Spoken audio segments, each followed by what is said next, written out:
Okay, so in this video, we're going to review angle, side angle, angle, sine, hypotenuse, leg proofs. Okay, first off, this video, nothing new. Okay, these are all the proofs we went over in class together and we worked on together. But I'm going to re-explain the reasoning to make sure that you really understand why we're doing these things in the proof. Okay, so for my first proof, I'm given WZ bisects angle XWY and angle XZY. And I'm trying to prove that triangles XWZ and YWZ are congruent to each other, okay? So first off, we have WZ is bisecting XWY, that angle. So I have this segment, ZWWZ, is bisecting the angle XWY. So it's bisecting this whole angle here. So again, my reasoning for that is a given, okay? We know that that's given to us. So now, we know that those two angles then, again, that are split, so in this case, XWZ and YWZ, we know that these two angles are going to be congruent to each other. Why? That's just, again, what it means to bisect. That's by the definition of angle bisector. Okay? So, remember, an angle bisector gives us congruent angles back. So, definition of angle bisector is my reasoning there.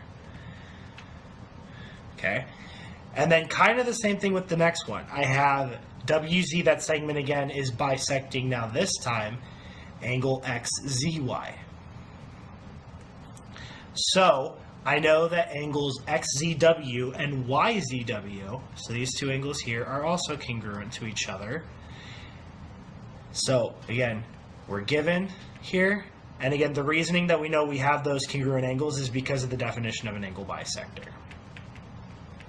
Okay. Okay, so we got that. And now next we have ZW is congruent to ZW. So I'm saying that this segment that's shared between those two triangles is congruent to itself.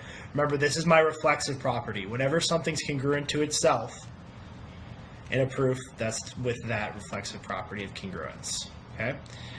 So if we take a look at these two triangles,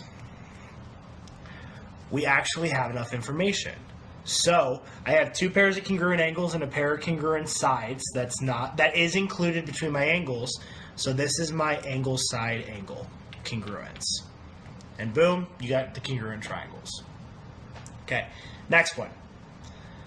I am given that angle A is congruent to angle E. So we can go ahead and mark that. And then AB is congruent to BE. So let's go ahead, let's mark that.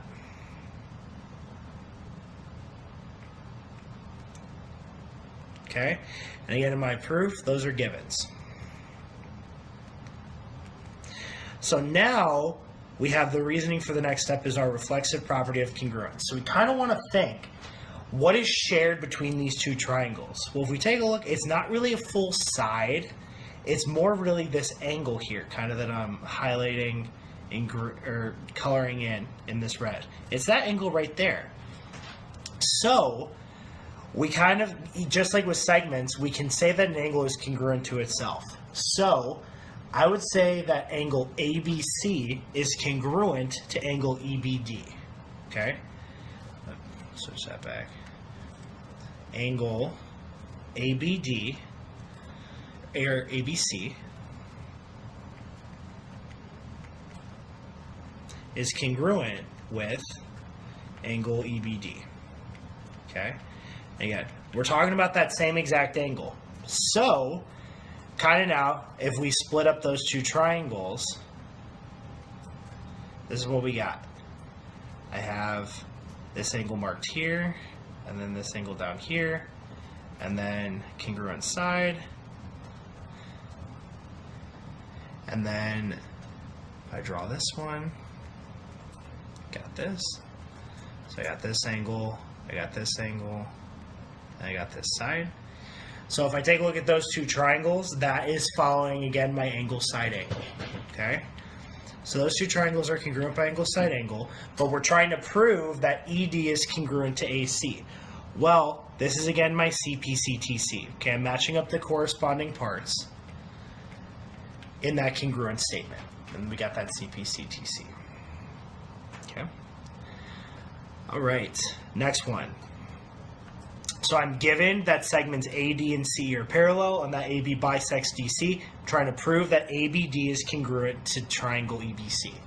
Okay, so we got our given. We have that these two segments are parallel. So our next step, if we take a look, we have ADB and ECB are alternate interior. So these two angles here, ADB and then ECB, are alternate interior. Okay? So kind of think about it, I have those two lines split by that transversal, which is DC. They're on opposite sides, but they're both in between. So that again is by my definition. Remember, definition is just looking at a diagram and saying, yeah, these kind of angles, this is what they are. So I have the definition of alternate interior angles. So by that theorem, since we have parallel segments, we know that we have congruent angles. So I know that angle ADB and ECB are congruent.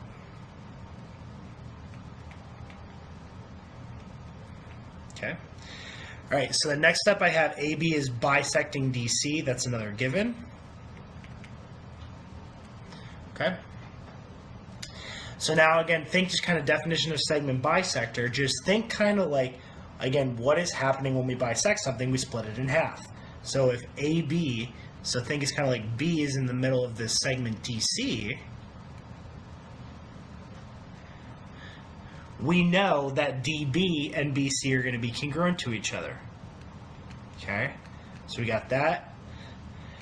So DB is congruent to BC.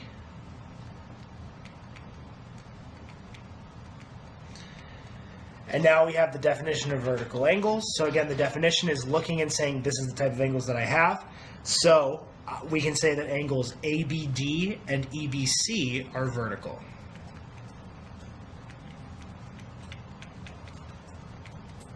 Are vertical. And then by that theorem, we know that those angles are congruent. Okay? So by the vertical angle theorem, so we know that these angles here are also congruent. Boom, boom, boom. Boom, boom, boom. And if we take a look at those two triangles, we see that, again, these follow angle side angle congruence. Okay? All right, next one. So I'm given this diagram here. So I have that BD is perpendicular to AC and AB is congruent to BC. I'm trying to prove that angles A and C are congruent to each other. Okay, so again, I'm given that these two segments BD and AC are perpendicular. Now you kind of have to think again, what does it mean to be perpendicular? It means to just form right angles. They're segments or lines that intersect at right angles. So we know that ADB and CDB are right angles, so we can mark those as right angles there. And that's just what it means to be perpendicular, is to form right angles. So this is by the definition of perpendicular. Okay? So we have those right angles. Next up I have AB and BC. Those are congruent. We're given that. And then next I have my reflexive property. So if we take a look what's shared, it's that side BD in the middle. Okay, so I know that BD is going to be congruent with BD. So that's my reflexive property. So we now have enough info to prove that these two triangles are congruent. Don't fall for the trap that it's side angle side. Remember, side angle side, that angle has to be included. Those right angles are not included between my pairs of congruent sides. This is that special case, remember, with a right triangle, hypotenuse, leg. Okay, that HL congruence. Okay, remember that theorem tells me if I have two right triangles, the hypotenuses are congruent and a pair of legs are congruent, the whole triangles are congruent. Okay. And now last part, angle A is congruent to angle C. This is working with that congruence statement. Same corresponding spot, so we know CPCTC. The corresponding parts, congruent triangles, are congruent. Okay, two more. All right, so we have BC is parallel to AD. So we're given that. So we got these parallel segments. Now, the reasoning for this next one is the definition of alternate interior angles. So you kind of want to look and you want to say, well, if I have this diagram, where are my alternate interior angles? I have two segments split by a transversal, which ones are they? So you can kind of just pick one. Let's go with ABD. We want to think which angle is alternate interior to that. Well, it's going to be this angle down here, in between my two segments, but in between the lines. So I have that angles ABD and CDB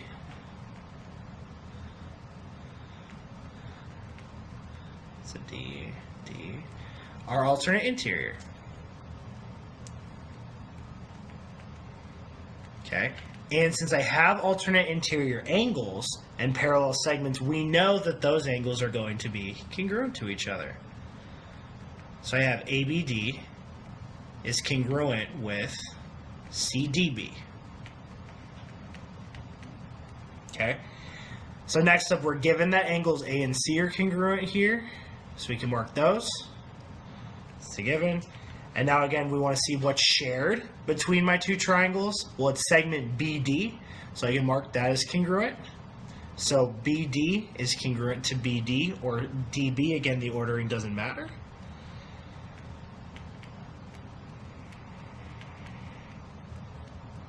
Okay, and now if we take a look, we have two pairs of congruent angles and one pair of congruent sides. That side's not included.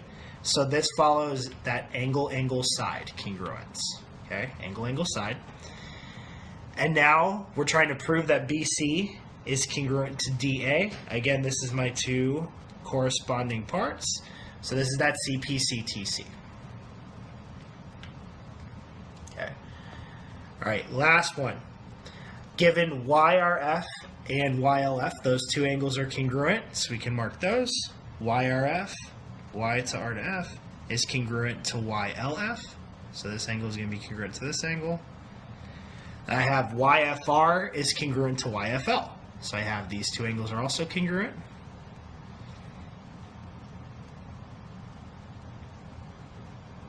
Okay, and again, those are my givens.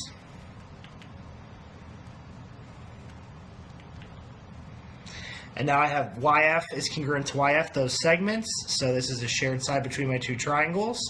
So that's my reflexive property again.